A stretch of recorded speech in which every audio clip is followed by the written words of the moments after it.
Parce qu'il n'est pas parti dans le désert pour changer les pierres en pain. Il est parti dans le désert pour vivre la dure loi du désert. Amen. Et même dans votre vie, il y a des choses que Dieu ne fera pas. Sinon, il rate le but pour lequel ces choses sont arrivées dans votre vie. Mais je vais vous donner quelques pensées essentielles aujourd'hui. Et je vais vous dire pourquoi Jésus était arrivé à ses limites. Et la Bible dit qu'il entra dans une maison, désirant que personne ne le sache. C'est une chose que je trouve injuste dans ce texte. Et je vais vous prêter ma façon de voir.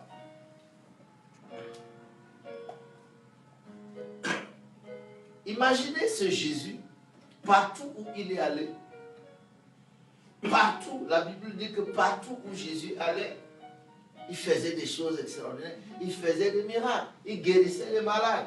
Et tout d'un coup, il arrive à côté de moi et il ne veut pas qu'on sache qu'il est là. Alors là, je ne suis pas d'accord. Il ne faut pas permettre que Jésus, c'est chez toi qu'il vienne se cacher. Alors que partout, il a fait des choses. Quand il arrive chez toi, il veut se cacher. Ah non, dis-lui que tu ne te cacheras pas ici chez moi. Non, ce n'est pas possible.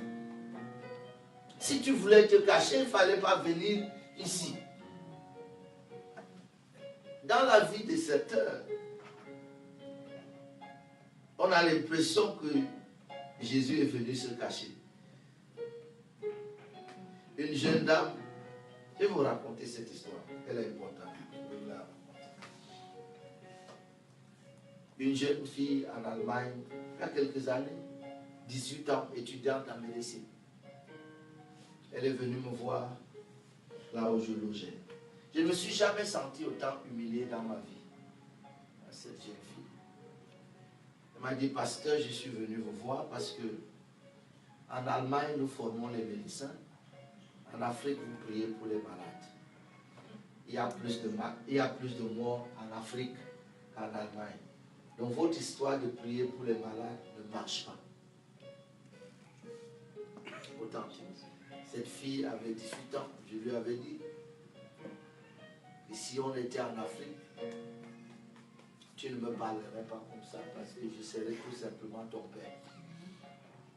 Et j'étais très humilié. Très humilié parce que je ne pouvais pas lui répondre. Parce que le problème qu'il a posé n'est pas le mien. Et je m'en fous. Et moi, je m'en fous. Et moi, je m'en fous. Si je prie pour un malade, il n'est pas guéri, je passe sur le suivant. Amen. Je m'en fous. Celui qui guérit les malades n'a qu'à prendre ses responsabilités. Amen. La mienne, c'est de prier pour les malades. Et la sienne, c'est de les guérir. Puis je restais dans une maison où j'ai constaté qu'il n'y avait pas d'enfants. Pourtant, il y avait une chambre avec des lits d'enfants.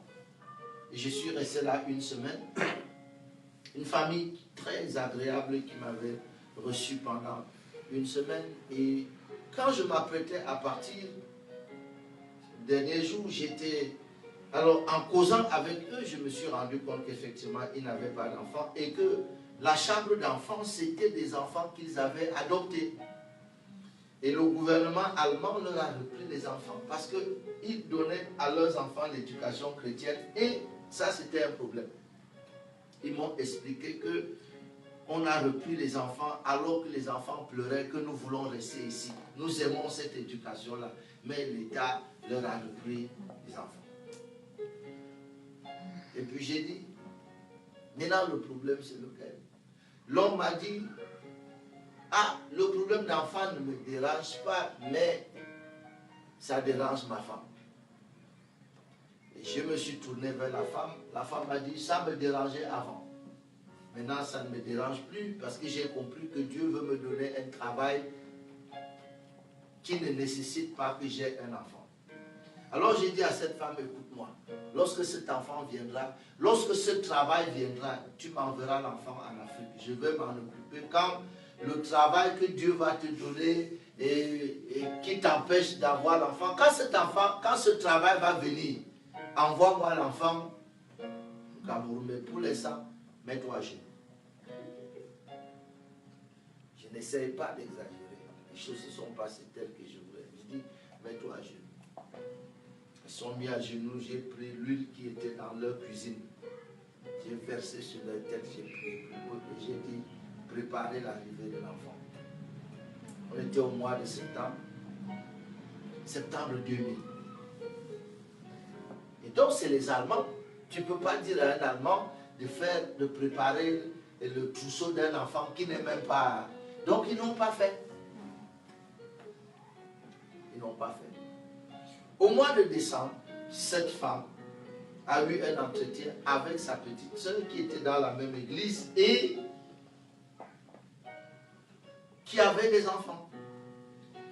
Et je dois vous avouer que dans leur église, on enseigne aussi que les miracles sont finis depuis que le dernier apôtre est mort. Donc ils avaient un problème, ils avaient beaucoup de problèmes. Cette femme était infirmière et à l'hôpital, on lui a dit qu'elle ne peut pas avoir d'enfant. On lui a expliqué et elle comprenait ça parce qu'elle était du corps médical. On lui a expliqué pourquoi elle ne peut pas avoir d'enfant.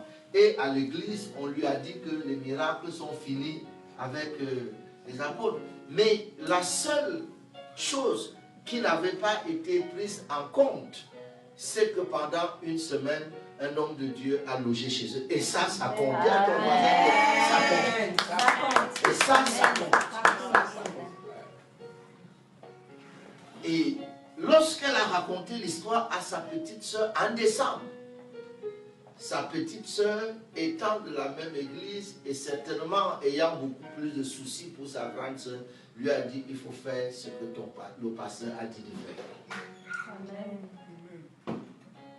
Alors, au mois de mars, ils ont fini de préparer l'arrivée de l'enfant. Littéralement, au mois d'avril, il y avait un bébé dans son ventre. Amen. Alors, cette histoire est intéressante parce que quand je les ai visités, ce n'était pas une très grande église. J'ai dit, pour mes missions au Cameroun, j'ai besoin d'un vidéoprojecteur. Toute cette église-là m'a répondu que le vidéoprojecteur coûte cher. Alors cette femme qui a conçu au mois d'avril a attendu jusqu'au mois de juin pour venir dire à l'église, il y a quelque chose qui se passe dans mon ventre. Alors, là, sur place, 2 frères ont acheté le vidéoprojecteur. Là, à l'église ce dimanche-là, toute l'église avait dit que c'est cher. Et puis quand le 3e est venu avec l'argent, ils lui ont dit que non, on en veut, on n'en a plus besoin. Il dit non, il ne rentre pas avec son argent. On a dit, on fait quoi avec l'argent? On dit, envoyons-lui un billet d'avion. Donc je suis revenu, plus tôt que prévu. Et c'est là que j'arrivais. Et cette jeune fille était la première personne à venir me voir. La jeune fille qui m'avait dit, c'était la première personne à venir me voir. Elle n'arrêtait pas de pleurer, elle n'arrêtait pas de pleurer. Et je lui demande, que tu pleures pourquoi? Il dit, je pleure parce que moi, Dieu n'a jamais rien fait dans ma vie. Et je lui ai dit, c'est par là qu'il fallait commencer. Avant d'avoir les grandes philosophies, c'est par là qu'il fallait commencer. Il faut toujours désirer que Dieu fasse quelque chose dans votre vie. Quel que soit, mais il faut avoir la soif, il faut avoir un désir ardent que Dieu fasse quelque chose dans votre vie. Vous êtes là? Amen. J'ai l'habitude de dire aux gens, j'ai 6 enfants, 3 garçons et 3 filles. Parce que je n'ai pas appris le planning familial. Pour la simple raison que quand je me mariais, on a dit que ma femme ne peut pas accoucher. Donc qu'est-ce que tu as à foutre avec le planning familial quand tu as une femme qui ne peut pas accoucher? Donc, Donc je n'ai pas appris le planning familial. J'ai commencé, quand le premier est venu, je n'étais pas vraiment sûr que c'était mon enfant.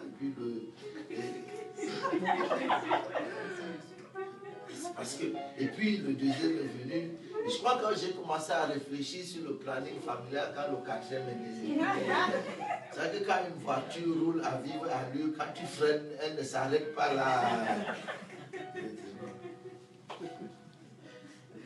Dites Amen. Amen. Mais ce sont des histoires vraies que je vous raconte. Donc, alors cette femme a eu un fils. Cette femme a eu un fils. Et je me suis promené avec cette femme en Allemagne, déjà quand elle était enceinte et après avoir accouché, parce qu'elle allait d'église en église et elle racontait son histoire. Et moi, je venais prêcher pour prier davantage pour les gens. Est-ce que vous êtes là? Amen. Je sais qu'il y a des choses, quand Dieu veut les faire, il les fait. Mais en termes de pouvoir et de puissance, Dieu peut tout faire. Dieu peut tout faire. Dieu peut tout faire. Il peut tout faire. Il n'y a rien que Dieu ne puisse faire. Il peut tout faire.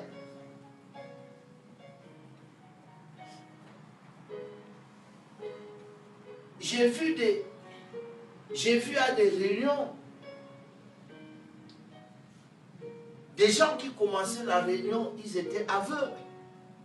Et puis à la fin de la réunion, ils dansaient sans que tu puisses savoir comment c'est arrivé.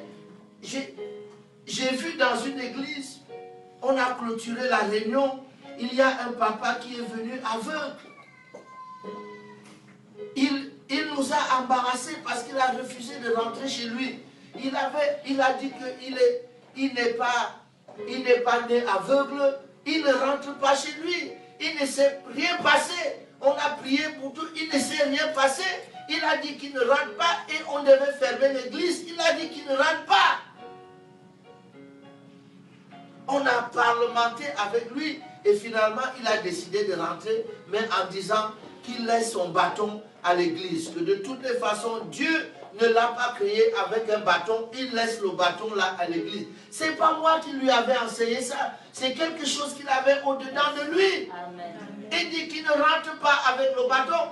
Et très tôt le matin, parce que je n'ai mes yeux n'ont plus jamais revu cet homme, je suis allé faire des photos avec son bâton parce que très tôt le matin, à 5 heures, il s'est mis à voir et il a décidé de rentrer dans son village, annoncer la nouvelle à ses parents. On lui a dit qu'il faut attendre le matin pour voir les passer. Il a dit non, je rentre, je ne l'ai plus jamais vu. Il faut avoir le désir que Dieu fasse quelque chose dans ta vie parce que Dieu peut tout faire. Amen. Dieu peut tout faire. Il peut tout faire. On le chante souvent.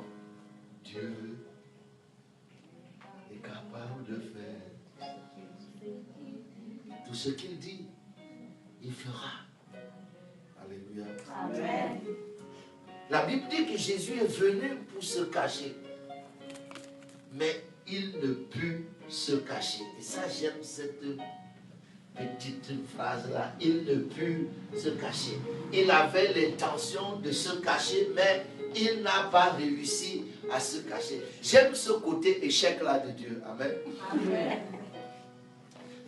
Il voulait se cacher, mais il n'a pas réussi. Je prophétise sur ta vie que Jésus ne réussira pas à se cacher dans ta vie. Il ne réussira pas à se cacher. Je peux vous donner quelques petits conseils. Vous savez, Jésus était dans la barque avec les disciples. Il s'est mis à dormir. Et les vents et les tempêtes se sont dressés contre eux. Et quand la barque était sur le point de chavirer, Pierre a piqué une colère et il est allé au fond de la barque pour le réveiller en lui disant que est-ce que toi, tu ne vois pas que nous périssons? Est-ce que vous savez l'erreur que Pierre et ses compagnons ont commise? C'est ça que je veux vous donner. Mais ne lui dites pas que je vous ai dit ça. Il ne faut pas dire à Jésus que je vous ai dit ça. Ça reste entre nous. Ça reste entre nous, n'est-ce pas? Oh. Chut. Si vous entrez dans la barque avec lui, confisquez le coussin.